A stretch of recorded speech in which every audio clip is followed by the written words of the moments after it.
광고는 주보를 참고해 주시면 좋겠고요. 12월 24일 날 우리 성탄 전야 행사가 있습니다. 그래서 기억해 주시고 같이 좋은 시간, 의미 있는 시간 보내시면 좋겠고요. 캔을 저희가 모으고 있습니다. 그래서 콜라 캔, 사이다 캔, 커피 캔 다 괜찮고요. 2층에다가 잔뜩 쌓아두시면 이 벽을 이쪽에 아트를 하나 좀 하려고 그래요. 저희 벽이 다 갈라지고 지저분하잖아요. 그래서 방수는 다 발랐는데 벽을 좀 한번 이렇게 치장을 해보려고 하는데 캔 아트로 한번 좀 이제 해보려고 합니다. 그래서 빨간색 하트 있죠? 이렇게 하나님처럼 하는 거 코카콜라 캔으로 이렇게 만들고 바깥에 싸고 이렇게 해가지고 저쪽 보이는 벽을 좀 작업을 하려고 하거든요. 그래서 이번 주에 코카콜라 좀 많이 드시고 PT병 드시면 안 되고 캔을 드셔야 됩니다. 아시겠죠? 캔도 제일 기본 사이즈 있죠? 그거를 좀 드셔서 교회로 많이 날라다 주시고 주워다 주시면 저쪽 벽에다가 저희가 아주 멋진 작품을 만들어 놓을 테니까 같이 날라주시면 좋겠고, 초등학생들도 되게 좋아할 것 같아요. 그죠? 크리스마스 장식도 좀 그걸로 이용해서 한쪽에다가 해보려고 생각하고 있으니까요. 같이 동참해 주시면 좋겠습니다. 초콜릿 다 받으셨죠? 가지고 오셨죠? 지금 드시면 안 되고 이따 끝에 제가 왜 그거 나눠드리는지 설명드릴 테니까 들으시고 드시면 좋겠습니다. 오늘 하나님께서 우리에게 주시는 말씀은 스바냐서 3장 17절 말씀 같이 보시겠습니다. 스바냐 3장 17절 말씀. 초콜릿에도 써 있습니다. 거기 보고 읽으셔도 되고요. 스바냐 3장 17절 한 절만 함께 읽겠습니다. 함께 읽으실까요? 시작. 너의 하나님 여호와가 너희 가운데 계시니 그는 구원을 베푸시는 전능자이시라. 그가 너로 말미암아 기쁨을 이기지 못하시며 너를 잠잠히 사랑하시며 너로 말미암아 즐거이 부르며 기뻐하시리라 하리라. 아멘. 다시 한번 읽으실 때 너라는 단어에다가 여러분의 이름을 넣습니다. 저의 경우는 요한이 하나님 여호와가 요한이 가운데 계시니 그는 구원을 베푸실 전능자이시라. 그가 요한이로 말미암아 기쁨을 이기지 못하시며, 이렇게 자기의 이름을 넣어서 한번 읽도록 하겠습니다. 시작. 요한이 하나님 여호와가 요한이 가운데 계시니 그는 구원을 베푸실 전능자시라. 그가 요한이로 말미암아 기쁨을 이기지 못하시며 요한이를 잠잠히 사랑하시며 요한이로 말미암아 즐거이 부르며 기뻐하시리라 하리라. 아멘. 오늘은 이제 그냥 내가 좋다라는 제목으로 함께 하나님 말씀을 나눌 텐데요. 자존감에 대한 이야기들을 좀 이제 하려고 합니다. 혹시 지난 한 주 동안 하나님 앞에 정말 나는 감사한 일이 있습니다 라고 하시는 분 계신가요? 저는 꼭 앞에서 좀 하나님 앞에 얘기해야 되겠습니다. 2분 딱 시간 드릴 텐데. 네, 혹시 계세요? 나오신 분? 네, 안 계신가요? 제가 매주 이제 여쭤보려고 하는데. 계세요? 감사로 하나님을 영원롭게 하는 자가, 제사하는 자 하나님 영원롭게 한다고 하셨는데 혹시 계십니까? 다섯 세겠습니다. 하나, 둘, 셋, 넷, 다섯. 네. 다음 주에 꼭 있으시길 바랍니다. 아멘. 네, 아무거나 다 괜찮습니다. 초대교회요, 시와 찬미와 신령한 노래들로 서로 화답하라 이렇게 나오는데, 이렇게 모여서 하나님 앞에 한 주간 동안 감사했던 일이 있으면 짧게지만 주님께 영광 돌리고 하는 것도 예배거든요. 여러분 마음에 준비하셔서 감동 주시면 하시기 바랍니다. 아멘이시죠? 아멘. 네, 그래요. 오늘 말씀 듣겠습니다. 잠언 23장 7절을 같이 한번 읽어보시겠습니다. 시작. 대저 그 마음의 생각이 어떠하면 그 위인도 그러한즉 그가 네게 먹고 마시라 할지라도 그의 마음을 너와 함께하지 아니함이라 라고 말씀합니다. 나오고 있습니까? 아니요. 안 나왔나요? 네. 잠언 23장 7절 말씀 없어요? 네, 제가 읽어드릴게요. 대저 그 마음의 생각이 어떠하면 그 위인도 그러한즈이라는 말씀이 있습니다. 이 이야기는 그 사람의 생각이 어떠하냐에 따라서 그 사람의 사람 됨됨이, 그 위인이 어떤지가 나타난다는 말씀입니다. 그러니까 마음의 생각이 건강하면 그 사람이 어떨까? 사람 전체가 건강하겠죠, 그죠? 그리고 마음의 생각이 건강하지 못하면 이 사람의 삶이나 모든 면도 다 건강하지 못하겠죠. 이해가 되시죠? 대저 그 마음의 생각이 어떠느냐에 따라서 그 위인이 그의 삶이 어떠하다라고 이렇게 말씀에서 이야기를 하고 있는 겁니다. 그렇기 때문에 여러분과 저의 마음은 마귀가 호시탐탐 노리는 전쟁터이고 이 마음의 전쟁이 매우 심하다고 말씀을 드렸습니다. 그래서 마음의 생각을 마귀가 사로잡고 이 마음이라는 것을 장악해버리고 나면 거짓으로 그리고 비진리로 하나님 기뻐하지 않는 것으로 우리의 마음을 묶어서 우리의 삶을 그 위인을 망가뜨릴 수 있는 거예요. 그 사람 자체를 망가뜨릴 수 있는 겁니다. 그래서 영혼이 거듭났다 할지라도 마음은 영혼의 좌소인데 영혼이 거듭난 사람이라 할지라도 이 거듭남이 마음의 지정의에 영향을 주지만 이 부분에서 사단에게 당하고 사단에게 져서 이 마음의 영역을 빼앗기게 되면 거짓과 비진리에 그리고 하나님 원하지 않는 그러한 생각들에 가득 차게 되고 그래서 결과가 어떻게 됩니까? 마음을 뺏겨서 삶을 빼앗기게 되는 것을 우리가 보게 됩니다. 그래서 잠언 4장 23절에는 무릇 지킬 만한 것보다 더욱 내 마음을 지키라 생명의 근원이 이에서 난다라고 분명히 말씀하고 있습니다. 히브리서 13장 9절에 보면 여러 가지 다른 교훈에 끌리지 말라. 마음은 무엇으로서 굳게 함이 좋다고 말합니까? 은혜로서 굳게 함이 좋고 음식으로 말미암아 할 것이 아니다 라고 말합니다. 여기에서 율법과 예수님의 은혜에 대해 이야기하고 있지만 여러분 먹는 것으로 스트레스를 풀어서 어떤 다른 방법으로 마음이 건강해지고 행복해지는 것이 아니라 하나님의 은혜로 우리의 마음이 굳건하게 되고 하나님의 은혜 가운데 잘 있어야 마음을 잘 지켜야 우리가 건강해지는 줄로 믿습니다. 다른 걸로는 안 돼요. 하나님의 은혜만으로 우리의 마음이 굳건해지고 강해지고 건강해질 수 있다는 것을 말씀이 우리에게 알려주고 있습니다. 문제는 우리가 예수님을 믿고 난 다음에도 영적으로 거듭난 다음에도 이 마음의 전쟁터에 사단의 끊임없는 공격이 있거든요. 그래서 이 마음을 빼앗겨요. 그런데 어떻게 빼앗기냐면 예수님 안에 있기 전에 그리고 있는다 할지라도 이 외부 세계에서 오는 어떠한 상황과 환경, 사람들이 주는 자극들 그리고 외부 세계에서 들어오는 정보들이 있습니다. 이걸 받아들이고 사단이 주는 거기에 또한 음성들이 있습니다. 그것을 받아들여서 어떻게 되냐면 우리의 마음이 이제 문제가 일어나기 시작합니다. 근데 이것이 어떤 거냐면 우리가 이 성화라는 걸 이야기할 때 사람에게 부패와 오염이 있다. 이 부패는 어떻게 됩니까?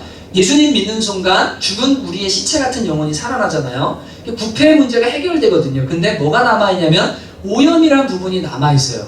이 오염이라는 것이 뭐냐면 예수님을 믿고 나서 진리 가운데 들어왔지만 과거에 받았던 상처, 가르침, 세상의 말들, 사단이 거기에 같이 역사에서 주는 어떤 것들이 우리 안에 남아있는 거예요. 이것들이 우리의 마음 안에서 제거되어지고 정리되어져 가면서 치유되어져 가는, 그래서 이 마음이 예수님을 닮고 생각과 행동과 모든 것들이 그리스도를 닮아가는 것을 우리는 성화라고 말하는 겁니다.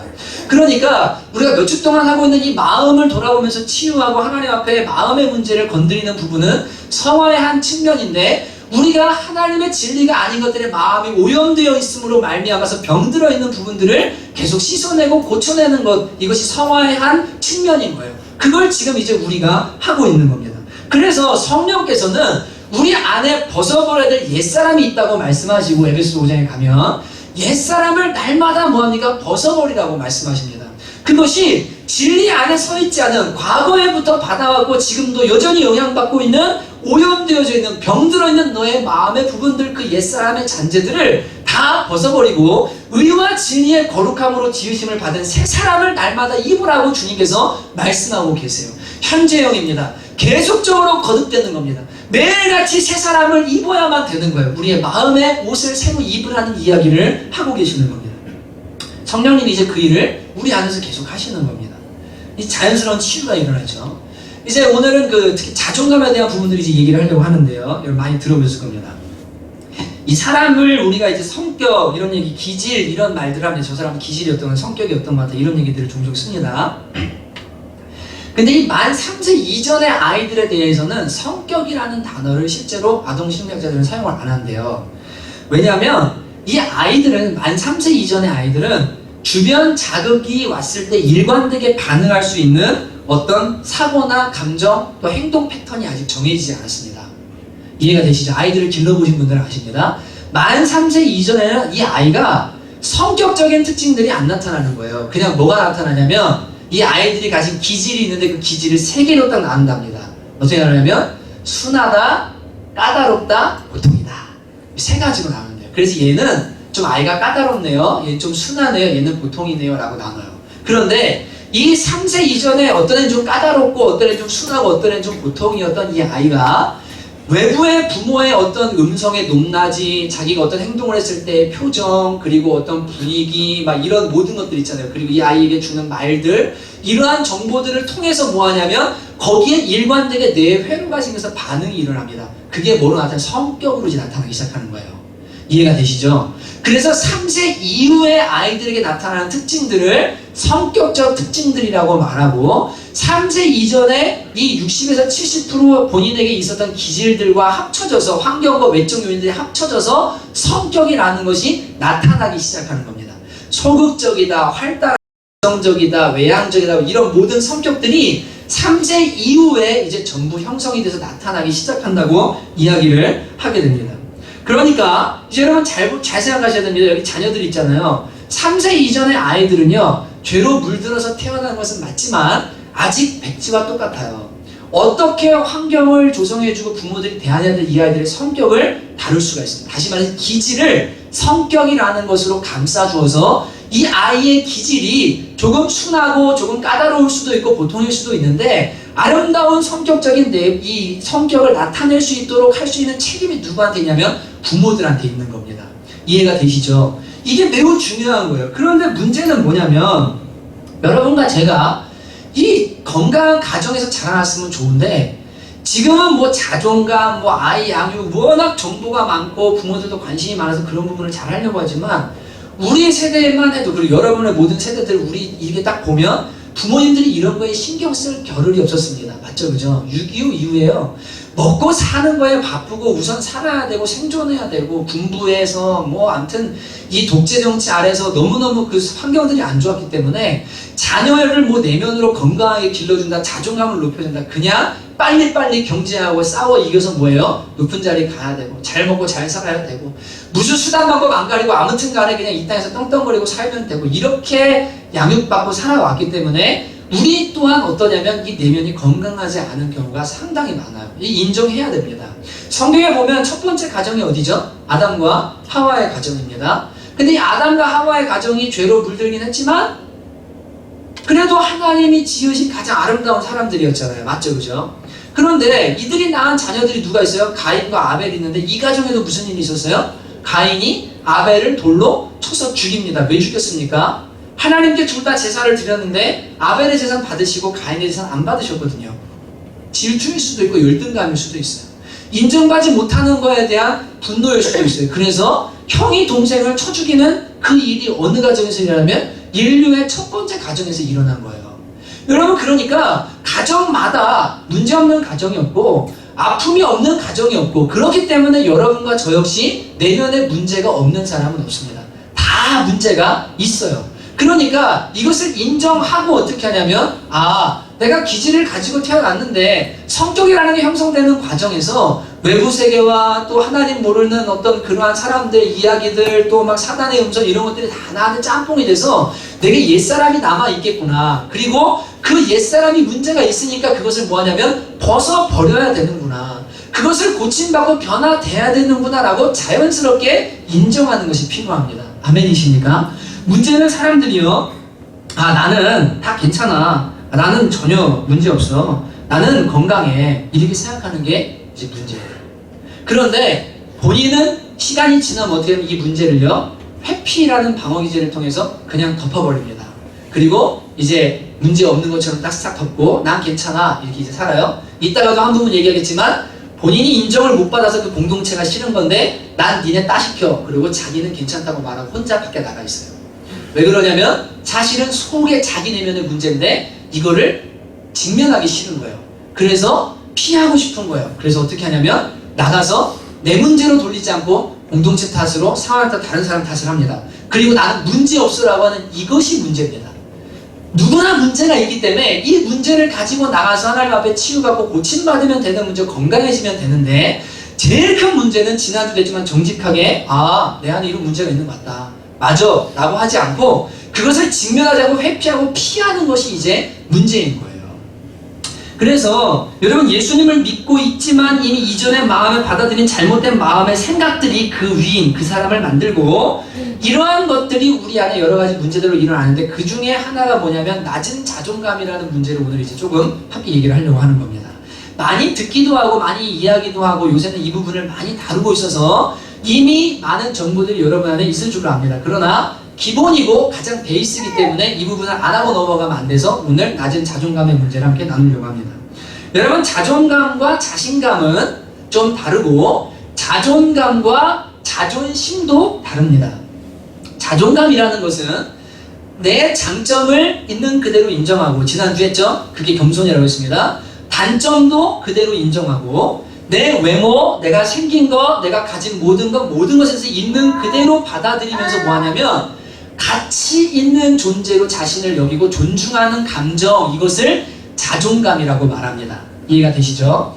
있는 그대로 자신의 모든 것을 받아들이고 나를 가치 있는 존재로, 사랑스러운 존재로. 괜찮습니다. 네, 괜찮습니다. 네, 애들도 이렇게 하면서 예배 드리면 얼마나 좋아요. 여러분 괜찮으시죠? 네, 너무 저 소리에 매이지 마세요. 이제 기질이 예민한 분들이에요. 계속 소리에 매이는 저 같은 사람들. 네, 어디 있죠? 자존감은 나 있는 그대로 받아들이고 사랑하고 가치 있게 여기는 거예요. 근데 자존심은 뭐냐면 내가 나를 사랑하고 인정하는 게 아니라 타인이 나를 사랑하고 인정해주고 가치 있는 존재로 여기기를 바라주는 마음이 자존심입니다. 그러니까 이 자존감이 높은 사람은 내가 나를 인정하고 나를 사랑하기 때문에 다른 사람이 인정하다 안 하면 사실 큰 문제가 안 돼요. 그리고 나를 비평할 때도 정당한 비평이면 아 맞아 하고 끝나면 되는데, 자존심이 높은 사람은 병들어 있는 거거든요. 자존감이 높은 게 아니에요. 자존심이 높다고 해서 다른 사람이 나를 인정해주고 가치 있게 여겨줘야 되는데 그게 안 되니까 자존심에 상처를 받고 어떻게 되는 거냐면 아파하는 거예요. 이거는 자존심과 자존감은 다른 거라는 걸 아셔야 됩니다. 그래서 자존심이 높다고 해서 자존감이 높은 것이 아니고 도리어 자존심이 너무 높은 사람, 타인의 인정과 타인에게 가치를 수용받고 싶은 욕구가 너무 큰 사람은 도리어 속에 있는 자존감이 낮은 경우가 많습니다. 자신감이라는 것은 건강한 자존감이 갖추어지면 나는 무엇이든 할 수 있어 라고 하는 안정감 있잖아요. 여기에서부터 나오는 결과물이에요. 이해가 되시죠? 이해가 되시죠? 그래서 내가 건강한 자존감을 가지고 있으면 자존심의 영향도 받지 않고 아주 건강한 자신감을 가지고 인생을 살아가게 됩니다. 자존감이라는 이 부분이 이제 나를 있는 그대로 사랑하고 수용하고 가치 있는 존재로 여기느냐 안 하느냐, 이 문제가 내 인생의 질을 결정하는 매우 중요한 문제라고 많은 사람들이 이야기를 합니다. 이 말씀을 왜 읽었는지는 오늘 본문을 이따 끝에 여러분에게 말씀을 드릴게요. 치유의 말씀입니다. 여러분, 이 자존감이 낮다 그러면 이제 문제가 많이 생기거든요. 저의 이제 경험입니다.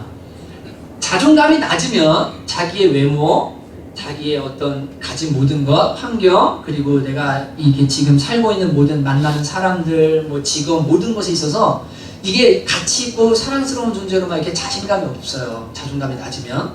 이때 이제 생기는 문제가 뭐냐면, 저의 경우인데요. 내가 나를 죽일 수도 없잖아요. 근데 아침마다 거울을 보면 거기 내가 있어요.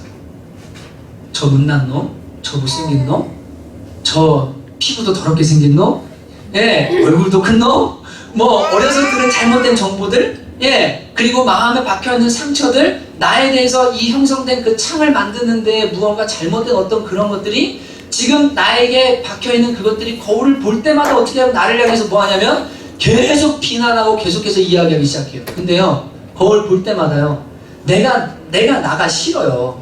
근데 얘를 맨날 봐야 돼요.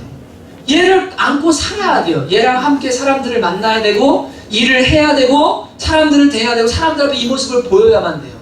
그러니까 내가 나에 대해서 가치가 인정이 안 되고 사랑하는 마음이 없고 자신감이 없으니까요, 모든 면에서 어떤 일을 하면 병들기 시작하는 거예요. 내가 나를 학대하는 것도 힘들어 죽겠는데요, 언젠간 제가 말씀드릴 겁니다. 버스를 타고 가면 여고생들이 앞에서 막 얘기를 하냐면 다 제 얘기하는 것 같아요. 그리고 뭐 하냐면 못 나가요. 그 앞을 못 지나서 버스를 안 내리고 그냥 얘네들 내리면 그 다음 내려서 걸어오든지. 이렇게 가다 보면 누가 얘기하면 다 내 얘기를 하는 것 같아. 왜 나 얘기하는 거지? 내 머리가 이상한가? 뒷모습이 이상한가? 막 늘 이것만 신경 쓰는 거예요. 저는 이제 어려서 저희 어머니가 저한테 했던 얘기 중에, 그리고 외할머니가 했던 얘기는 그게 뭐냐면, 너 귀 참 못생겼다, 이 얘기를 들었어요. 여러분, 제 귀가 못생겼습니까? 아니죠. 제가 이걸 언제 알았냐면 셀카를 찍으면서 알게 됐어요. 저는 저희 외할머니랑 어머니가 저한테 뭐라고 하냐면 너는 귀가 작아. 너는 귀가 작아. 귀가 이렇게 뒤로 제껴졌어. 그래서 너는 남의 말을 잘 안 들을 것 같아. 그래서 제 마음에 딱 박힌 얘기가 뭐냐면 남의 말을 잘 들어야 돼.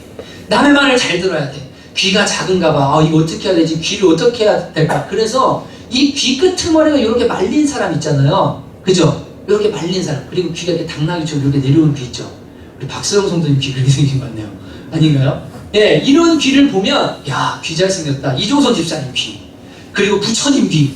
맞죠? 그죠? 여기 이런 귀를 보면 야, 귀 잘생겼다 그러면서 막 부러워하고요. 이 귀를 볼 때마다 뭐냐면 거울을 보면 얘가 뒤로 제껴져 있네. 얘가 못생겼네. 귀가 작네. 늘 이 생각을 했어요. 그런데 어느 날 사진을 찍어서 보니까요. 귀가요. 그렇게 생각보다 안 작은 거예요. 그리고 남들이랑 똑같이 생긴 거예요. 그래서 이게 지금 잘못된 정보인데 내가 왜 맨날 이 귀를 이랬지? 저는 졸업사진이 없습니다. 졸업사진이 없어요. 졸업사진도 안 찍었어요. 가족들이랑 사진도 안 찍어요. 왜냐하면 화면에 비치는 제가 싫어요. 사진 찍으면 항상 이상하게 나오는 제가 너무 싫어요. 왜냐하면 제가 너무 싫으니까 여러분 다 추억이잖아요. 다 아름다움이잖아요. 그런데요. 그것이 싫은 거예요. 내 모습이 싫으니까요. 사진조차 찍기 싫어서 사진도 안 남겨요. 제가 이 셀카 찍기 시작한 건 최근 몇 개월 동안. 네, 이제 시작된 거예요. 근데 이 건강하지 않으니까 사진 찍으면 항상 뭐만 보이냐면 나 못난 거, 나 안 좋은 거, 부족한 것만 보여요. 다 어디 문제냐면 사실은 낮은 자존감의 문제입니다.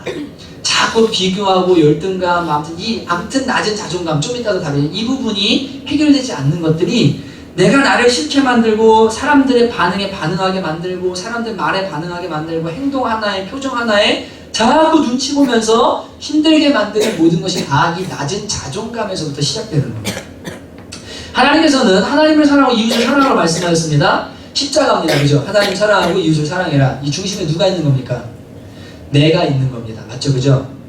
여러분 내가 없으면 하나님을 사랑할 수도 없고 이웃을 사랑할 수도 없어요. 나를 통해서 나한테 하시는 말씀이에요. 너 날 사랑해라. 그리고 이웃을 사랑해라. 이게 율법의 최대 계명이다라고 말씀하세요. 근데 여러분 한번 생각해 보십시오. 내가 사랑스럽지가 않아요. 내 가치가 인정이 안 돼요. 나를 존중하는 마음이 없어요. 근데 하나님이 나를 만들었대요. 이 상황보다 하나님 안에 있대요. 하나님이 이 가정에 태어나게 하셨대요.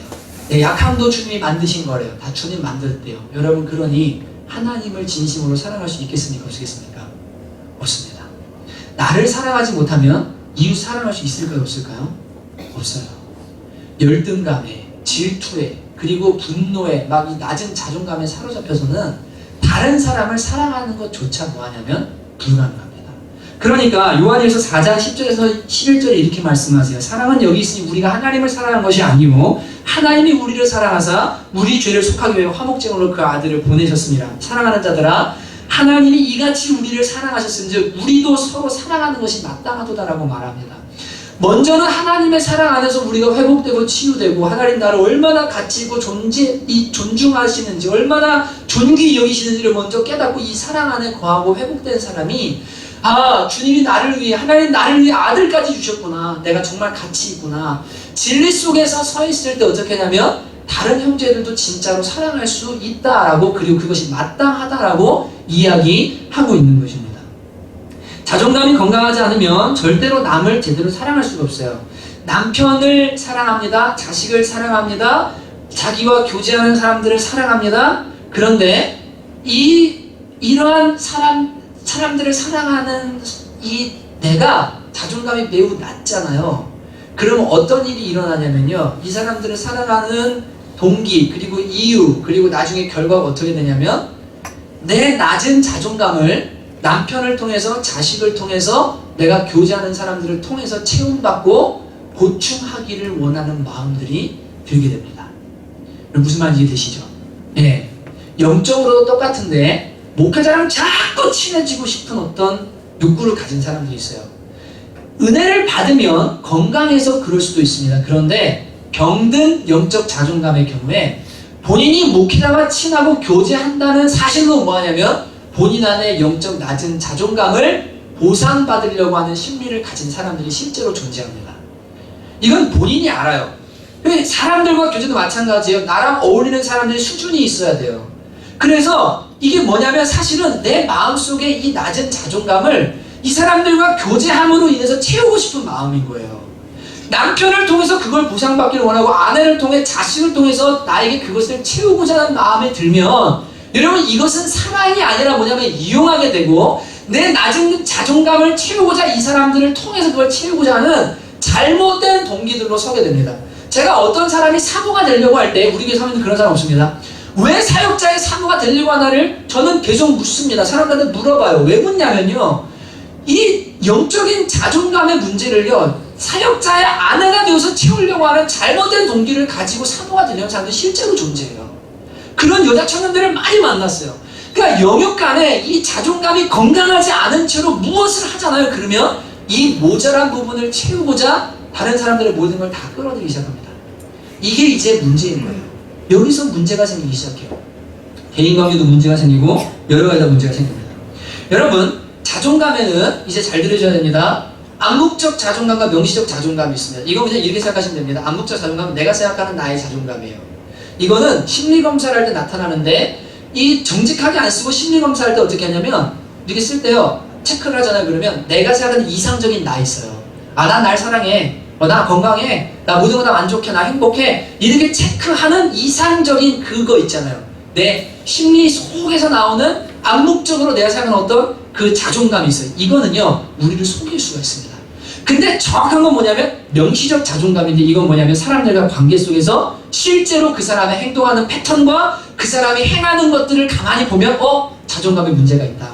저 사람 지금 저 행동 근원에 지금 문제가 있다라고 할 수 있는 그 어떤 행동 패턴을 보여지는 것 있죠. 이게 실제입니다.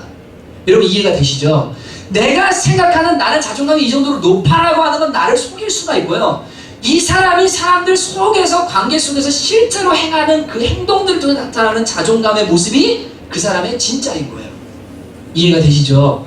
그것을 깨닫고 거기에 정직해져야 돼요. 여기서부터 시작이에요. 근데 많은 사람들이요. 자존감이 높아야 돼, 자신감을 가져야 돼, PR 시대야, 당당해야 돼 이러면서 뭐 하냐면 자기 최면을 걸고 실제로는 자존감이 높아지고 하나님의 사랑 안에서 가치 있는 존재로 여기고 모든 것에 만족하고 행복하고 이런 게 없음에도 불구하고 머리로 알고 암묵적인 자존감을 높여서 그것만 가지고 있는 거예요. 근데 실제로는 그렇지 않으니까 계속 괴리가 일어납니다. 이해가 되시죠? 이 부분이 진단이 돼야 됩니다. 이것은 본인이 하나님 앞에서 점검하면서 하나씩 깨달아가면서 고쳐나가야 될 문제입니다. 여러분 이제 이 자존감이 높냐 낮냐 이렇게 할 때 먼저 낮은 사람들의 제가 좀 이제 말씀을 드릴게요. 여러분 조금 마음이 아프실 수도 있어요. 왜냐하면 듣다 보면 내 얘기 같은데 그리고 자존감에서 도대체 자유한 사람이 어디 있냐 라고 말할 수도 있습니다. 근데 여러분 다 자존감에 문제가 있습니다. 아까 말씀드렸죠? 저도 여전히 문제가 있습니다. 그리고 모두 문제가 있습니다. 그런데 우리가 하는 건 뭐예요? 이 자존감의 문제 때문에 다른 사람이 피해를 입고 하나님의 사역이 방해가 되고 하나님이 나를 통해 하고자 하는 일들이 막힘이 생기고 나 자신도 괴롭고 그럼 어떻게 하면 될까요? 하나님 앞에 고쳐야 됩니다. 그죠? 주님께서 고쳐주기를 원하세요. 그렇기 때문에 이거를 다루고 안타깝기 때문에 우리가 이것을 함께 나누는 거지 정죄하고 문제 있어가 포커스가 아닙니다. 무슨 말인지 이해가 되시죠? 다른 사람한테 적용하시면 안 됩니다. 나한테 적용하셔야 됩니다. 아시겠죠? 예, 이해되시죠? 첫째, 행복한가 물어보십시오. 여러분 자신한테. 나는 지금 행복한가? 라고 물어보시면 내 자존감이 높은지 낮은지 첫 번째로 알 수가 있습니다. 자존감이 낮은 사람들의 특징은 행복감이 적습니다. 왜냐하면 자기의 삶, 자기에게 주어진 건 나 자신에 별로 만족감이 없기 때문에 그래요. 그래서 이 행복한 마음이 적어요. 그러면 지금 뭔가 지금 자존감이 내가 문제가 있다 라는 것을 점검을 할 수 있습니다. 두 번째로 이 자존감이 낮은 사람들은 허풍과 과장 그리고 거짓이 좀 있습니다. 이 있는 그대로 자신을 받아들이고 수용하고 거기서 만족을 누려서 이 모습 그대로를 사람들에게 보여주는 것에 대해서 정직한 사람들은 과장하거나 허풍을 떨 이유가 없어요. 그런데 자존감이 낮은 사람들에게 나타나는 특징이 뭐냐면 자신의 성취나 소유 등에 대해서 과장하거나 그리고 허풍을 떨게 되는 경우가 있습니다. 이 경우는요 속으로 들어가면 둘 중에 하나예요. 거짓에 매였든지 아니면 거짓말이 이 사람 삶이든지 아니면 속에 자존감이 낮든지. 그래서 자기가 이룬 일, 자기가 한 일만 이런 것에 대해서 떠벌리기를 좋아해요. 왜냐하면 그 일이 곧 누구죠? 나라고 생각하기 때문에 그래요. 무슨 말인지 이해가 되십니까? 그래서 그 정당한 평가를 넘어서는 허풍과 과장이 자꾸만 말 속에 섞여 있다. 그리고 이런 분들 있죠. 과거의 내가, 옛날에 내가 이렇게 화려했었고 이랬었고 이렇게 잘 나가는 사람이었는데 이런 거 다 있잖아요. 지금 망가진 자존감을 보상받고자 하는 모든 심리적인 방어기제예요. 예. 이게 넘어서면 어떻게 되니까 거짓으로 넘어갑니다. 거짓으로 넘어가요. 그리고 이것이 더 넘어가면 어떻게 되냐면 양육 방식에서 문제가 생겼을 때 착한 아이 컴플렉스를 가진 사람들은 사람들 앞에 바른 이미지를 줘야 된다는 생각이 있어요. 항상. 그래서 이 자존감이 낮다 보니까 저 사람들한테 내가 좋은 이미지, 바른 이미지를 줘야 돼요. 그래서 어떻게 되냐면 거짓말로 자기의 잘못을 숨기고 자기를 자꾸만 포장하고 과장하는 일을 하게 됩니다. 이게 만약에 내 마음속에 그러한 부분들이 자리하고 있다면 이게 뭐냐면요. 지금 자존감이 낮아서 생기는 문제예요. 이거를 발견이 있으면 하셔야 됩니다. 세 번째는 뭐냐면 타인의 조언이나 비평 그리고 지적을 잘 들으셔야 됩니다. 비난으로 받아들입니다. 이 자존감이 낮은 사람들의 특징인데 지금 조언을 하는 거예요. 조언을 해주는데 화를 내요. 분노합니다. 저한테서 많이 나타났던 옛날의 모습이거든요. 지금 이 사람은 자기 의견을 말한 거예요. 근데 화를 내요. 왜 그럴까요? 분노로 왜 다가올까요? 지금 내 의견에 너 지금 반대하는 거냐? 내가 옳다고 생각하는 거 너 지금 이러는 거냐? 라고 마음속에 분노가 일어납니다. 이게 뭐냐면 자존감이 낮기 때문에 그래요. 저 사람한테 내가 수용되지 않는다는 그 느낌이 화가 나고 분노로 다가와서 다른 사람의 정당한 비평 그리고 조언 그리고 타인의 의견이 올 때 분노의 감정이 일어난다 그러면 이건 다른 게 아니라 내 안에 낮은 자존감 때문에 일어나는 일입니다. 자기 합리화 상황이 안 좋아지면 남을 탓하고 상황이 좋아지면 내 탓입니다. 잘한 건 나 때문이고 못하게 된 것은 다 다른 사람이라고 계속 비난하는 합리화 있잖아요. 이것은요. 자기가 비난받기를 싫어하고 자기 잘못을 인정하기 싫은 자기 합리화인데 이것도 낮은 자존감의 문제 때문에 그래요. 이게 왜 이러는지는 이따가 제가 말씀을 드릴게요. 세 가지가 건강하지 않아서 그래요. 자존감이 형성되는. 또 잘 들어보세요. 과도히 수줍어하거나 반대로 너무 심한 농담을 하는 사람들이 있습니다. 이 경우는 잘 분별해야 되는데 너무 수줍어하는 경우는 내가 부끄러워서 그런 경우가 있고 내 안에 낮은 자존감을 포장하고자 뭐냐면 사람들을 웃기고 사람들 앞에 밝게 하고 즐겁게 하는데 그 동기에 들어가면 나를 숨기고 포장하는 경우가 있어요. 그래서 이것이 한 방향으로 나타나는 게 아니라 자존감이 낮다고 해서 무조건 수줍어하는 것만 아니라 반대로 다른 사람들을 자꾸만 웃기고 과도한 농담을 하고 막 그렇게 과한 조증은 아닌데 그렇게 하는 사람들 있잖아요. 가만히 들여다보면 왜 저렇게 사람들 눈치를 보면 지금 저렇게 웃기려고 하지? 왜 저렇게 하려고 하지? 속에 들어가면요. 내가 재밌는 사람이 돼야 되고 웃겨야 된다는 강박관념 속에 있어요. 그래야 용납될 것 같거든요. 조용한 나, 가만히 있는 나는 사람들이 싫어할 것 같은 거예요. 자기 자신을 그대로 인정을 못합니다. 이 다 낮은 자존감에서 나타나는 문제의 경우가 많습니다. 스스로를 따돌립니다. 저도 예전에 그랬는데 게임하면 저 게임하는데 안 들어가고 딱 빠져서 다른 일 해요. 왜 그럴까요? 지금은 섬기려고 그 일을 하는데 지금은 게임을 하고 싶어 미치겠거든요. 막 지들 이기든 상관없어요. 막 하고 싶은데 그 전에 못했어요. 왜 못했냐면 패배하는 것이 싫어요. 그래가지고 이 낮은 자존감에서는 진다는 게 이게 싫거든요. 이 지는 게 싫기 때문에 진다는 건 뭐냐면 사람들한테 내가 뭐 수치를 당한다는 거예요. 그냥 지는 게 싫기 때문에 어쩌면 그 자리를 피해버립니다. 피하는데 피할 때 어떻게 하면 이 사람들의 특징은 낮은 자존감의 사람들의 특징은 아까 초두에 말한 것처럼 다른 사람을 따돌립니다. 회사에서 야유회를 갔어요? 근데 안 하고 저쪽 구석에 혼자 가 있어요. 그래서 뭐라 하냐면 나 놀기 싫어. 나 괜찮아. 나 그냥 오늘 뭐 컨디션 안 하는 거야. 그런데 속에는 뭐냐면 게임 하다가 지는 자기. 거기서 수치함을 당할까봐. 이런 것들이요. 사실은 자기가 거기에 들어가지를 못하는 건데 뭐 하는 거냐면 자기를 자기가 따돌리고 그 공동체를 따돌리는 거예요. 그 상황을요. 그리고는 자기는 저 뒤에 가서 낮은 자존감을 포장해서 숨어 있습니다. 이런 경우도 낮은 자존감의 문제예요. 여러분 이제 아마 그래서 이제 이런 얘기 딱 듣고서 가만히 이제 생각해보고 보면 나도 그런 문제가 있는데 그 사람 그때 막 이제 알아가기 시작하는 거예요. 거절에 대해서 민감합니다. 이 사람들은 예스맨만 됩니다. 자기 의사를 표현을 안 합니다. 왜냐하면 수용받아본 적이 없기 때문에요. 다른 사람의 의견을 얘기해도 자기는 분노하거든요. 그러니까 자기 의견을 표현하면 저 사람이 분노할 거라고 생각해요. 그래서 이미 그 두려운 마음이 있기 때문에 의견을 얘기를 안 해요. 그리고 항상 이 사람들은 중립이고 거절을 안 해요. 무조건 예스라고 말하는 것을 좋아합니다. 그래서 노라고 말할 줄 아는 그리스도인이라는 책이 있는데 존 타운젠드가 쓴 책인데 제가 그거를 청년들 중에 자존감에 문제가 있으면 항상 읽어보라고 권면해주고 사줍니다.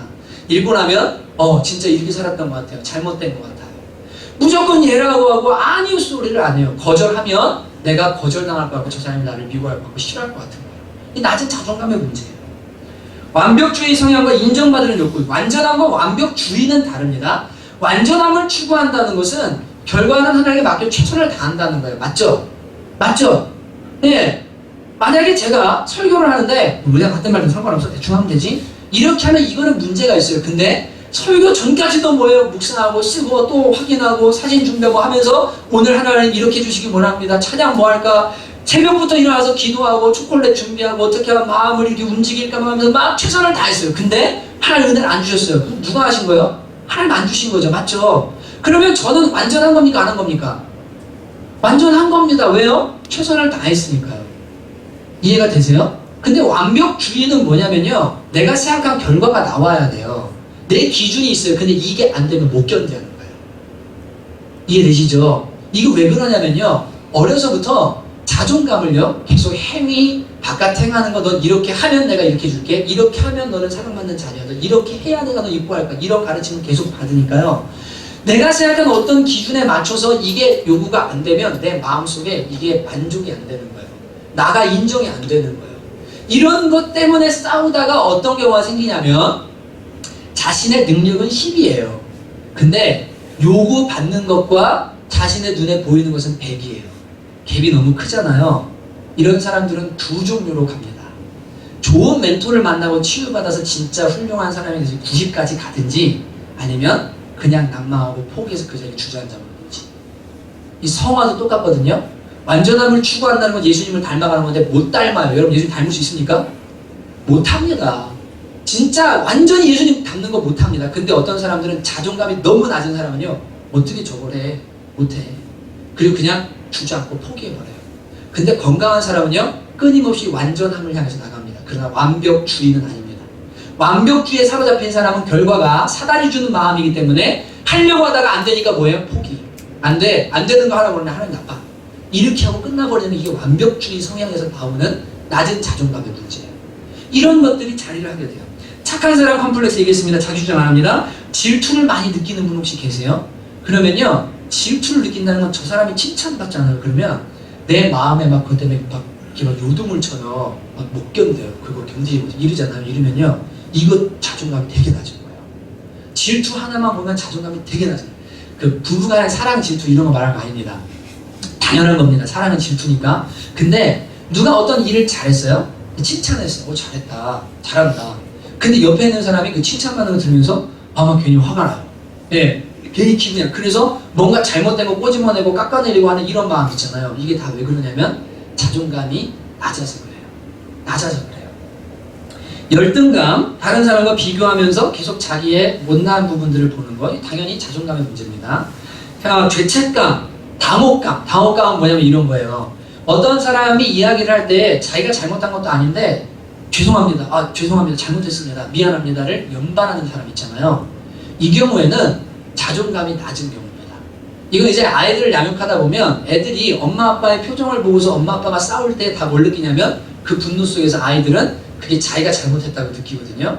그런 것을 계속 경험하면서 이제 살게 되고 또 아이에게 엄마가 너 때문에 그래. 너 때문에 이래. 너 때문에 아빠랑 엄마랑 싸우잖아. 너 때문에 이렇게 됐어. 라고 계속 그러한 이야기를 들은 사람들은 그러한 아이들은 이 안에 누군가가 분노했거나 어떤 안 좋은 상황이 딱 일어나면 첫 번째로 드는 마음은 나 때문이라는 생각이 들어요. 그래서 미안합니다. 잘못했습니다. 죄송합니다가 마음에 있어서가 아니에요.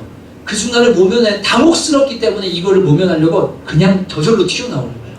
제가 그랬거든요. 예. 이게 내면이 건강하지 않아서 일어나는 일입니다. 자존감의 문제예요. 여러분 어떠십니까? 여러분 이제 뭐 이거 외에도 여러 가지 있지만 자존감이 낮으면 이런 증상들이 일어나는데 여러분의 자녀, 여러분 자신, 함께 관계하는 사람들 가만히 생각해 보세요. 아, 진짜 좀 자존감에 문제가 있구나라는 거를 느끼는 사람들이 이제 있으실 겁니다. 여러분 이 자존감이 낮아지는 원인, 그래서 지금 이제 이러한 것들이 나타나는 거 다시 종합하면 자기 자신에 대해 자신이 없고 외모, 상황, 환경, 성격 모든 것에 대해서 있는 그대로 받아들이고 자기를 사랑하고 존중하는 마음이 없이 자꾸 외적 반응들의 이러한 반응들, 잘못된 반응들을 보이는 거, 이런 문제들은 왜 일어나냐면 여러분과 제가 통과한 경험, 이 외부 세계를 통해서 나에게 전해진 평가들, 가족들의 표정, 음성의 높낮이, 태도, 말, 그리고 사람들과의 관계 속에 일어났던 모든 경험들이 집약돼서 이제 우리한테 이러한 것들이 형성이 되는 겁니다. 그 중에서는 특히 세 가지가 우리 안에 자존감이라는 것을 결정하는 요소가 있는데 이 부분이 멍들게 되면 이 자존감이 낮아지게 돼요. 여러분 이제 부모님들은 이걸 잘 들으셔야 되고 자녀들에게 그리고 우리 자신도 이제 이 부분에 치유가 일어나야 되는데 첫째가 뭐냐면 이건 소속감입니다. 건강한 자화상, 잘 들으셔야 됩니다. 자화상이라는 게 있어요. 사람 속에 그게 뭐냐면 나에 대한 느낌이에요. 감정이에요. 거울을 볼 때 느껴지는 난 어때? 만약에 잘생겼어, 넌 멋있어, 넌 진짜 이뻐 이런 얘기를 계속 듣는 사람은 거울을 보면 무슨 마음 들까요? 난 잘생겼어, 난 멋있어, 이뻐 이런 마음 들겠죠. 너는 뭐든 할 수 있어, 너는 어때? 이런 얘기를 들은 그런 것들이 자화상으로 내 안에 자리를 하게 되는데 이 자화상이라는 게 건강해야 자기의 모습을 자기가 생각할 때 건강하게 보고 이쁘게 보고 사랑스럽게 보니까 자존감, 자기를 존중하는 감정도 높아지겠죠. 맞죠? 그죠? 근데 그렇지 않고 이 자화상이 망가져 있으면 어떻게 될까요? 자존감도 당연히 낮아지겠죠.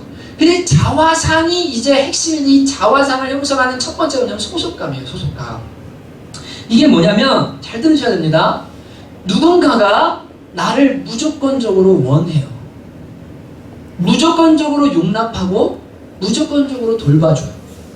그리고 나를 즐기고 나를 사랑한다고 말해줘요.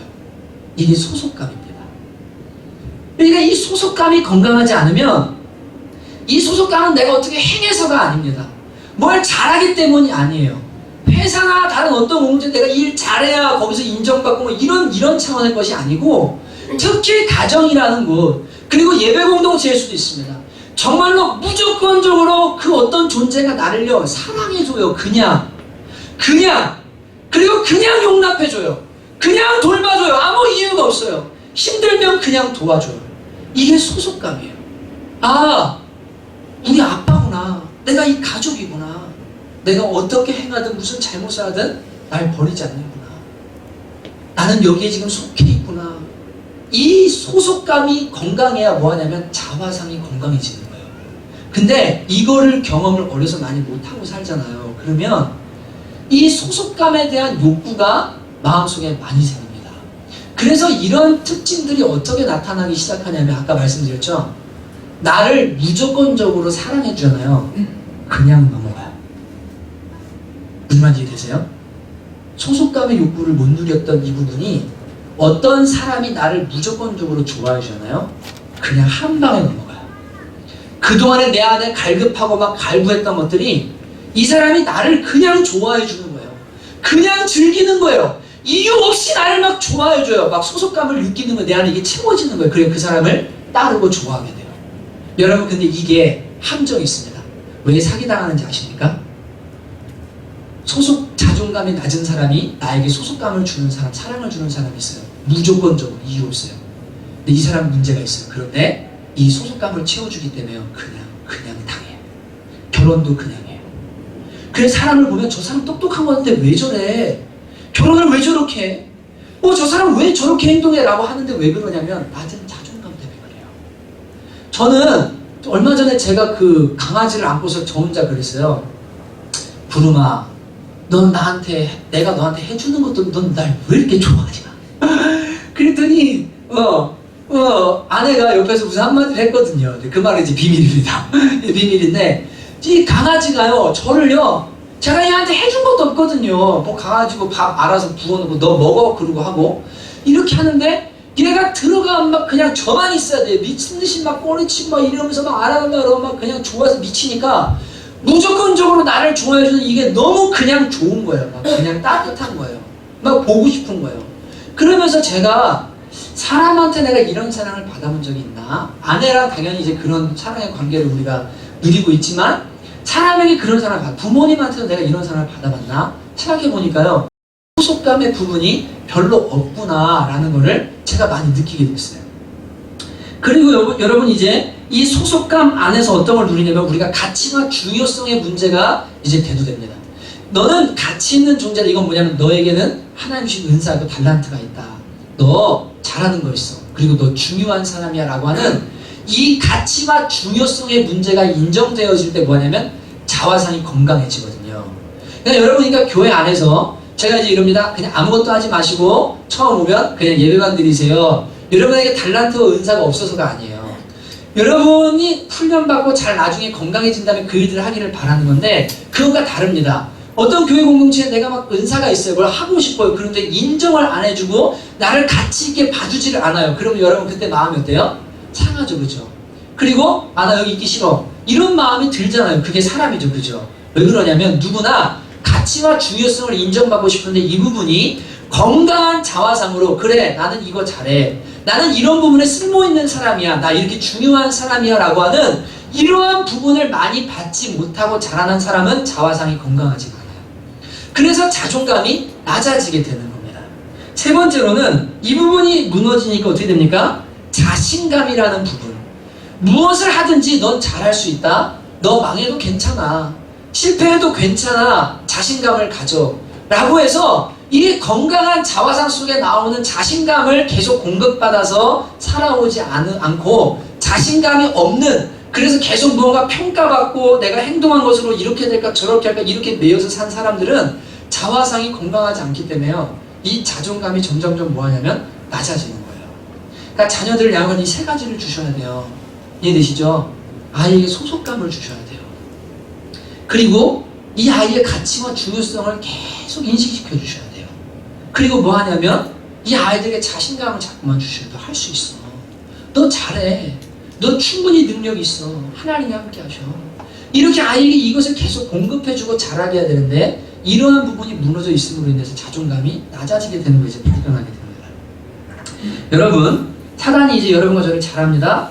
그래서 가만 보고 있다가 저 사람은 자존감이 되게 낮아 라는 것을 알잖아요. 그러면 그 포인트에다가 화살을 날리겠죠. 공격을 하겠죠. 그 낮은 자존감의 부분을 공격을 합니다. 그래서 아까 일어난 문제들을 일으킵니다. 그래가지고 어떻게 할까요? 그 사람이 가진 잠재력을 마비시킵니다. 이스라엘 백성들은 하나님께서 이스라엘이 광야에서 이 가나안 땅으로 들어갈 때 여리고성을 보면서 뭐라고 말씀하십니까? 가서 쳐라. 저 너희한테 줬다. 그랬더니 정탐하고 와서 첫 번째로 뭐라고 그랬죠? 가나안 땅 정탐하자마자 민수기 14장에 첫 1세대들이 그들은 거인이고 우리는 뭐라고요? 메뚜기라고. 이 메뚜기 컴플렉스라고 말하거든요. 우리 안 돼. 메뚜기라서 안 돼. 이거 안 돼. 라고 하는, 그래서 뭐 하냐면 속에 하나님이 주신 잠재력이 있는데요. 그거를 발휘하지 못하도록 마비시키는 거예요. 뭐가요? 낮은 자존감이요. 낮은 자존감이요. 사단이 그걸 공격하는 겁니다. 또 비전도 파괴합니다. 그거 못 이루어. 되겠어? 야, 네가 그 정도밖에 안 되는데 너 되겠냐? 이 비전도에 뭐 하냐면 이 자존감을 계속 다운시켜요. 상황을 통해서. 이래가 이 사람을 계속 눌러가지고 아무것도 못해도 비전 좋다고 합니까? 완전히 막 이제 무너뜨려 버리는 거예요. 대인관계? 당연히 망가지겠죠. 여러분, 밝고 행복하고 즐겁고 그리고 건강한 사람 옆에 가고 싶지. 그 사람 옆에 가면 자존감이 낮아가지고 질투하고 시기하고 분노하고 말만 하면 화내고 무슨 상황에서 혼자 따시키고 저 나가 있고 막 이런 사람 옆에 가고 싶어요. 안 가고 싶거든요. 같이 있는데 무조건 표정 안 좋고 막 불만투성이고 다 불만족이고 여러분 이러면 누가 그 사람을 사랑하고 좋아했어요? 대인관계가요. 다 문제가 자꾸만 생기고 대인관계 망가져요. 중요한 건 하나님이 이 사람을 통해서 하고 싶은 사역들이 있는데 그 사역들의 방해를 받습니다. 교회 안에서만 봐도요. 저 사람 이런 데 달란트가 있다. 이거 하면 좋겠다. 근데 이 낮은 자존감이 계속 공격당하면서 뭐예요? 저는 못합니다. 제가 어떻게 그 일을 합니까? 저는 안 됩니다. 계속 뒤로 숨고 안 돼. 이렇게 하는 이 모든 것들이 낮은 자존감을 가지고 사단이 뭐 하는 거예요? 계속 장난하고 공격하는 거예요. 여러분, 치유라는 것은 다른 게 아닙니다. 제가 보니까 그렇더라고요. 이 심리학에서 하는 치료는 최면을 걸든 사람을 무의식에 들어가게 하든 뭐 여러 방법들을 통해서 과거의 상처, 그 아픔들을 끄집어내게 해가지고 이거를 풀어주려고 하는데 굳이 그렇게까지 할 필요 없습니다. 성령님이 필요하면 그 일을 해주십니다. 기도 중에, 말씀을 읽는 중에 또 필요한 부분에 과거에 어떤 용서해야 될 사람, 죄책감으로도 자유케 돼야 될 사람, 여러 가지 것들을 성령님이 알아서 그 부분들을 행하십니다. 그런데 우리가 해야 될 건 뭐냐면 고린도후서 5장 17절에 말하죠. 그런즉 그리스도 예수 안에 있으면 새로운 피조물이라. 이전 것은 지나갔으니 보라 뭐가 됐다고요? 새 것이 되었다고 말씀하시거든요. 이전 건 지나갔어요. 그러니까 우리는 뭐 하냐면 진리라는 기준에 맞추어서 뭐 합니까? 나를 계속해서 세우는 거예요. 이제는 과거에 그랬으니까 나는 아니라고 하는데 이 아니라고 할 때 단순히 부정하고 한다는 것이 아니라 하나님의 말씀이 뭐라고 나에게 말씀하시고 하나님이 나를 어떤 존재로 보시고 주님이 나를 어떻게 여기시고 주님의 진리가 뭐라고 하는지에 비추어서 계속 거기에다가 나를 맞추기 시작하는 거예요. 그게 진리니까요. 과거의 사람의 이야기, 부모님들의 음성, 어떤 상처받은 거 이런 것들, 사단의 음성 이런 것이 아니라 이건 다 이제 어떻게 합니까? 보혈로 씻고 던져버리고 하나님이 지금 나한테 뭐라고 하시는가에 뭐예요? 초점을 맞춰서 거기에다 계속 나를 맞추는 거예요. 그러다 보면 자연스럽게 어떻게 되냐면 치유와 회복이 일어나기 시작합니다. 근데 여러분 이제 오늘 제가 여러분에게 말씀을 나눠드렸습니다. 초콜릿에다가 써서 나눠드렸습니다. 그죠? 한번 다 꺼내보실래요? 앞에 있죠? 한번 읽어보실까요? 같이 한번 읽죠? 시작!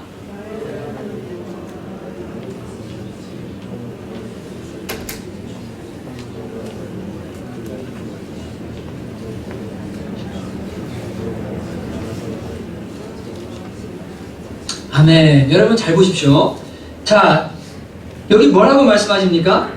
너의 하나님 여호와가 누구 가운데 계신데요? 너의 가운데 계신데요. 여러분과 제 안에 누가 계시면 하나님이 계신답니다. 아멘이십니까? 이게 믿으시죠? 예. 그런데 거기 뒤에 보세요. 우선 뒤에. 그가 너로 말미암아 어떻게 하신다고요? 기쁨을 이기지 못하신대요. 기쁨을 이기지 못하신대요.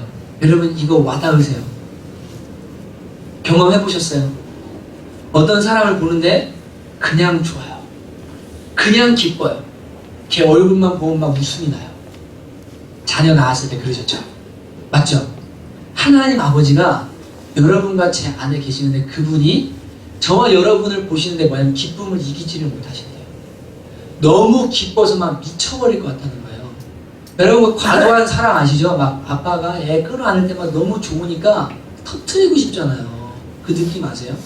그래서 막 너무 이뻐가지고 막 꽉 끌어면 애가 막 컥컥거리고 막 숨 막 죽는다 그러고 두루미도 제가 그러거든요. 얘가 막 저 앞에서 막 재롱도 그러면 이뻐가지고 일로 와고 빡 끌어면 막 이러면서 막 그래. 이게 이쁜데 막 어떻게 못하겠는 거예요. 이 기쁨을 막 이기지를 못하겠는 거예요. 하나님이 여러분과 저를 향해서 그러신다니까요. 이걸 믿으셔야 돼요. 이게 내 마음에 와닿기 시작해야 돼요. 여러분 저는 이 말씀이 제 거가 되기까지 오랜 시간이 걸렸어요. 하나님이 나를 진짜 그렇게 좋아하신다고? 그냥 나만 보면 그렇게 막 기뻐서 막 죽는다고? 누구 보면 막 반가워서 막 야!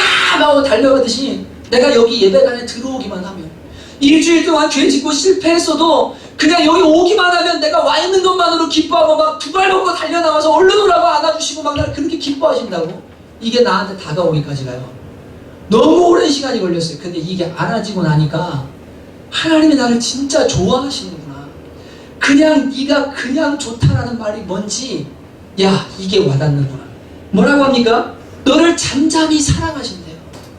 막 시끄럽게 막 요란스럽게 아니지만 그분이요 잠잠한 눈빛으로 바라보시면서 행하는 거 하나하나 보시면서 막 흐뭇한 모습으로 웃으시면서 사랑하세요. 그리고 뭐라고 하십니까? 너로 말미암아 즐거이 부르며 노래하신답니다. 제가 우리 아이들 막 노래하거든요. 막 기진이 이름으로 노래하거든요. 최진이 이름으로 막 노래를 만들어 부르거든요. 좋으니까요. 진짜로요. 노래를 집에서 막 만들어 불러요. 뭐 지니 뭐 막 이러면서 노래를 부르고 막 노래를 막 해요. 왜 그러냐면 좋으니까 사랑하니까. 왜 그러냐면 기쁘니까요. 막 보면 즐거우니까요. 여러분 하나님이 여러분과 저를 보면서 막 기쁨을 이기지 못해 하시고 잠잠히 사랑하시고 막 노래하신다는 이 사실이요 소속감이에요. 소속감. 그냥 좋아하세요. 그냥 사랑하세요. 이유가 없어요. 나한테 뭐 행위가 있어서가 아니에요.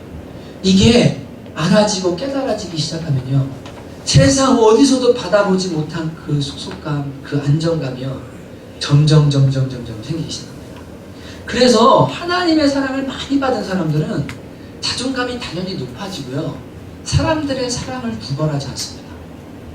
하나님 사랑이 가득 차 있기 때문에요, 이게 막 가가지고 다른 사람에게 내 낮은 자존감을 보상받고자 막 갈궈야 될 이유가 없어요. 그러니까 하나님이 먼저 우리를 사랑하시니 이 사랑을 가지고 뭐예요? 다른 사람을 사랑하는 사람이 되는 거예요.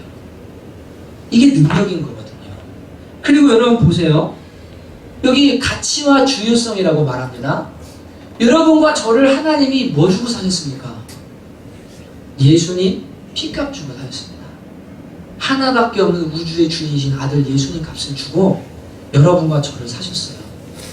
그리고 여러분 사형리 시작 때 늘 듣죠. 하나님은 당신을 사랑하시면 당신을 향한 뭐가 있다고요? 계획이 있으십니다. 우리는 우연히 이 땅에 온 건 아니고 하나님의 철저한 계획 속에서 그리스도 안에서 만세전에 구원받아서 나를 향한 하나님의 계획이 있어요. 꽃으로도 때리지 말라고 누가 책을 쓴 것처럼 여러분 어떤 사람이나 어떤 상황 속에 어떤 아픔 속에 어떤 약함 속에 있다 할지라도 하나님은 나를 향한 계획이 있습니다. 그리고 나는 가치 있는 존재고 중요한 사람입니다. 어딘가 분명히 주님이 가장 중요한 곳에 우리를 사용하십니다. 주님을 알면 알수록 이것이 나에게 점점 뭐예요? 알아지기 시작하는 거예요. 이 부분이 막 회복되는 거예요. 세 번째 뭐예요? 자신감이요. 여기 그는 구원을 베푸실 전능자래요. 여러분 하나님 어떤 분이십니까? 천지를 창조하신 전능하사 천지를 만드신 하나님 아버지를 내가 믿습니다. 여러분 상황이 어렵고 진짜 절망적이고 내가 이거 잘할 수 있을까? 내가 한 번도 안 해본 일인데 너무나 두렵다 할 때 보혜사 성령님이 그리고 전능하신 하나님이 뭐 하시냐면 여러분과 저를 도와주시는 거예요. 너 할 수 있어. 너는 멘토기가 아니야. 너는 이길 수 있어. 내가 함께하니까 다 할 수 있다. 여러분 이 하나님의 사랑을 날마다 붙들고 이 사랑을 날마다 경험하면요, 낮은 자존감은 예수 이름 앞에 하나님 사랑을 완전히 떠나게 되는 줄로 믿습니다. 여러분 왜 이것을 나누어 드렸냐면 아침마다 읽으시라고요. 초콜릿 가지고 다니세요. 그러면서 뭐냐, 아침마다 너의 하나님 여호와가 너의 가운데에 계시니 그는 구원을 베푸실 전능자시라.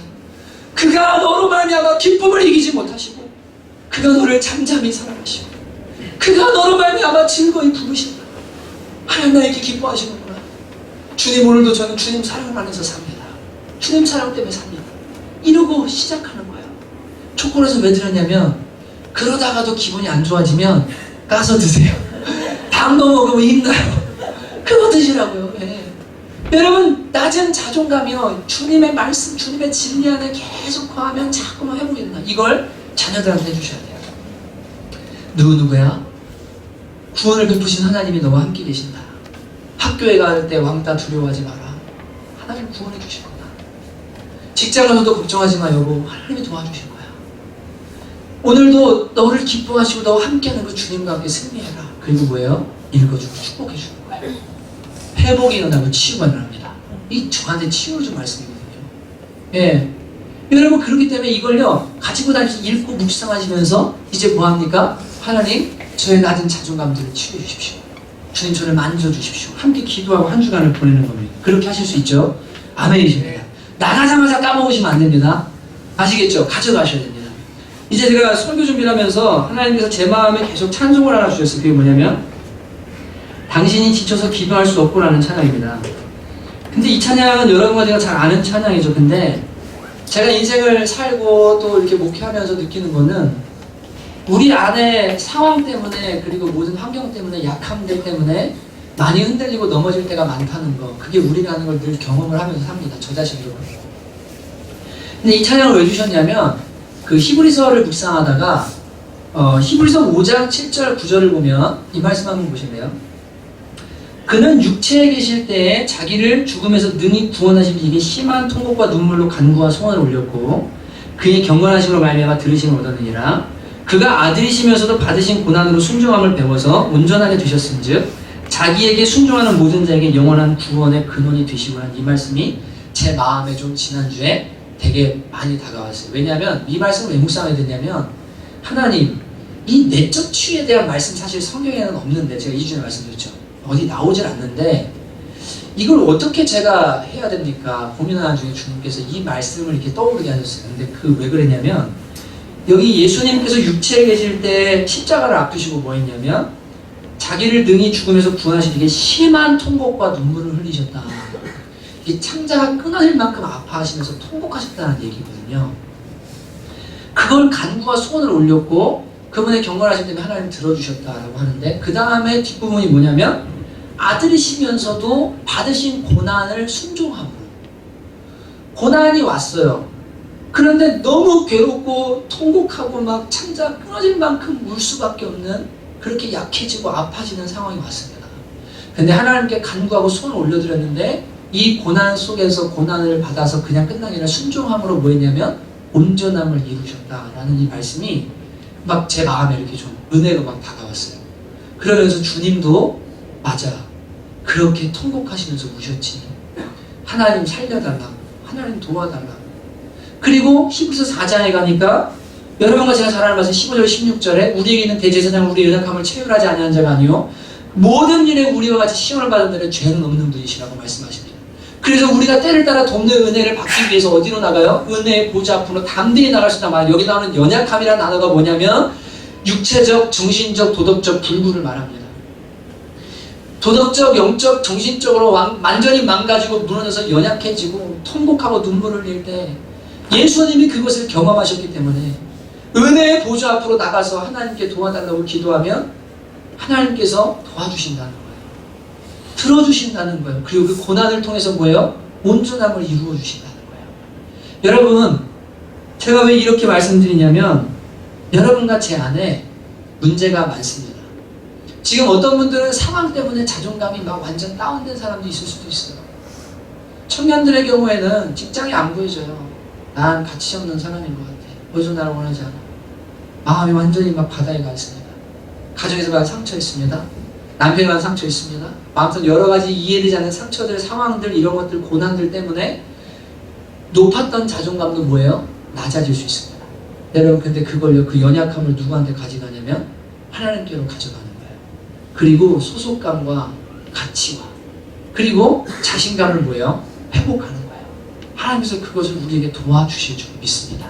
여러분, 우리 함께 이제 찬양할 텐데 당신이 지쳐서 기도할 수 없고 눈물이 흘러내릴 때 우리 찬양 부르면서 주님, 저의 연약함, 저의 상한 마음, 저의 무너진 자존감, 주님 이런 거 주님 다 아십니다. 주님, 저를 위해서 기도하시는 주님, 저를 고쳐주시고 세임 주시고 회복시켜 주시기 원합니다. 이런 마음으로 같이 한번 찬양하고 기도하는 시간 앞에서 마음이 지쳐서 기도할 수 없고 마음이 지쳐서 기도할 수 없고 눈물이 빗물처럼 흘러내릴 때 주님은 우리 연약함을 아시고 사랑으로 인도하시네.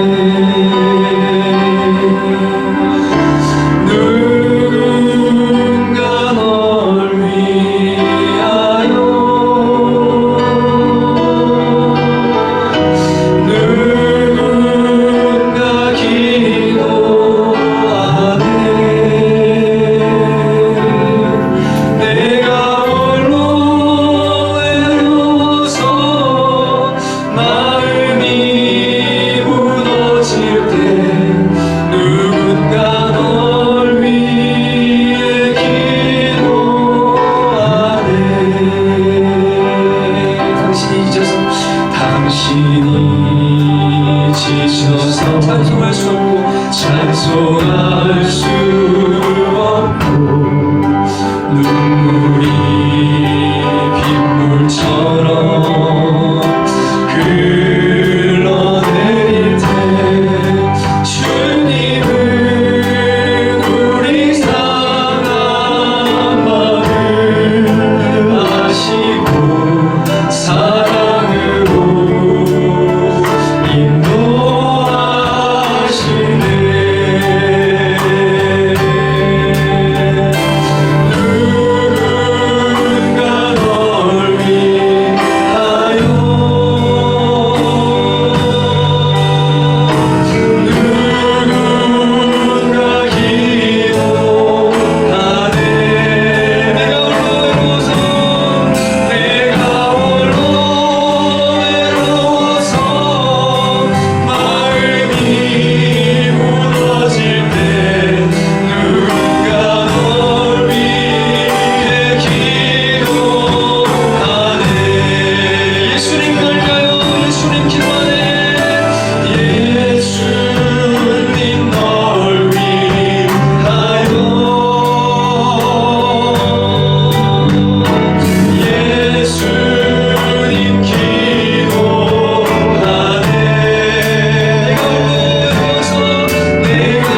응답하시니 너는 어느 곳에 있든지 주를 향하고 주만 바라볼지라.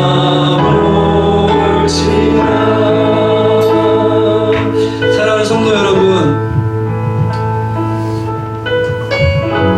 여러분과 제 안에 있는 약함들을 더 이상 숨기거나 포장하고 도망가야 될 이유가 없습니다.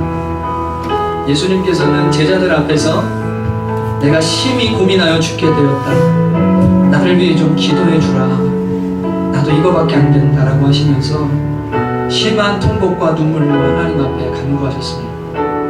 여러분, 혹시 이 자리에 지금 무너져 있는 자존감이나 병들어 있는 자존감, 그러한 것들로 인해서 마음 아프고 또 상처 입고 또 자기를 포장하고 감추는데 급급해서 자유함이 없고 늘 눌리고 매이고 눈치고, 여러분 그러한 분이 있다면 하나님 저 만져주십시오.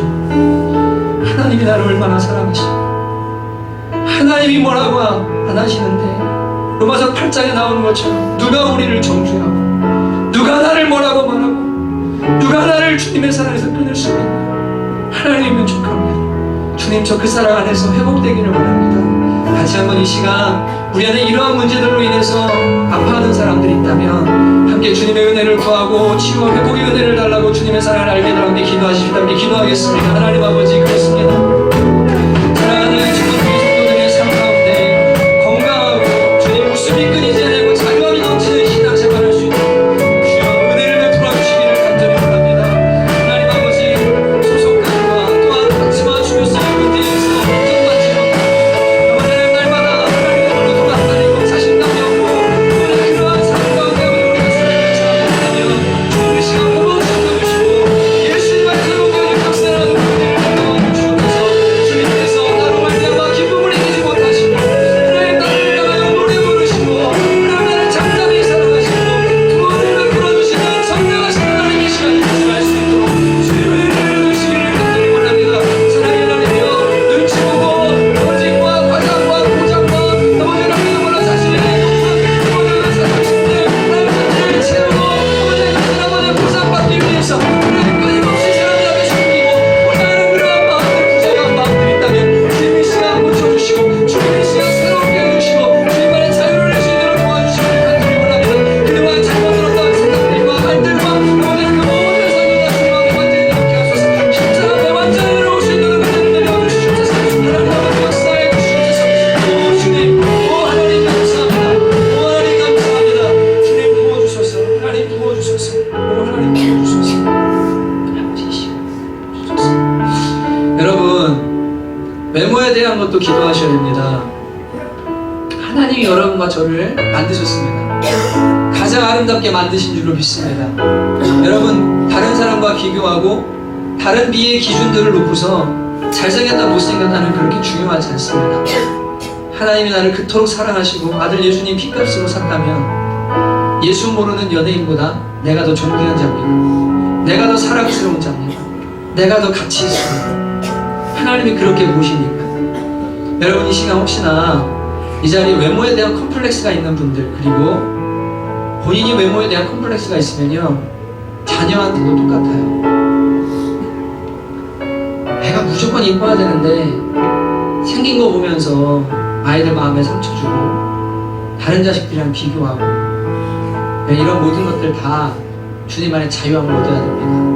같이 한번 이 시간 한 번 더 기도할 때 혹시나 외모에 대한 그런 부분들에 낮은 자존감이 있는 분 있으면 하나님 고쳐주시고 주님, 제가 저를 사랑할 수 있게 해주십시오. 한 번 더 같이 기도하시겠습니다. 하나님 아버지, 사랑하는 정의 성도들 안에 혹시라도 외모에 대한 집착이나 과도하게 감추고 과도하게 부풀고 하나님 정말로 아버지 하나님 자신의 외모에 대해 자신이 없고 하나님 숨기고 또 아버지 하나님 그거는 하고 싶다면 이 시간 하나님 안에서 건강해서 세워질 수 있도록 주님 도와주시기 원합니다.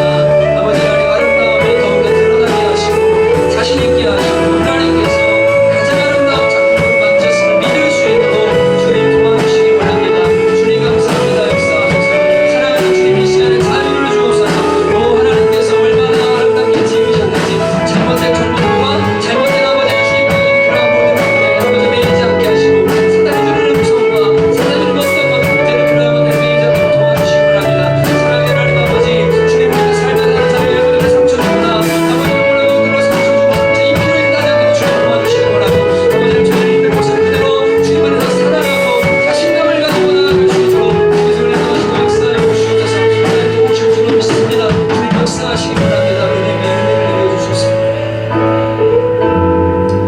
여러분 마지막으로 한 가지만 기도하겠습니다. 여러분과 제 안에 있는 약함들 그리고 모든 상황들 모든 것들 다 하나님 앞으로 가져가셔야 됩니다. 이 소속감과 가치와 중요성 이런 것들을 잘 인정받지 못했던 사람들은 저도 그랬는데요. 무조건 도와준다는 것이 이해가 안 되고 하나님께 기도한다는 것이 그리고 응답을 받는다는 것이 되게 좀 잘 이해가 안 되는 그런 이야기였습니다. 그래서 하나님이 기도하면 도와주시겠다 그러고 천지를 지으신 하나님이 너 나한테 좀 얘기해라 내가 다 해결해 줄게 하시는데 말을 안 해요. 하나님한테 아빠가 있는데 아빠 없는 것처럼 살아요. 그런 그리스도인들이 진짜 많습니다. 여러분 이 시간 하나님과의 관계부터 회복돼야 됩니다.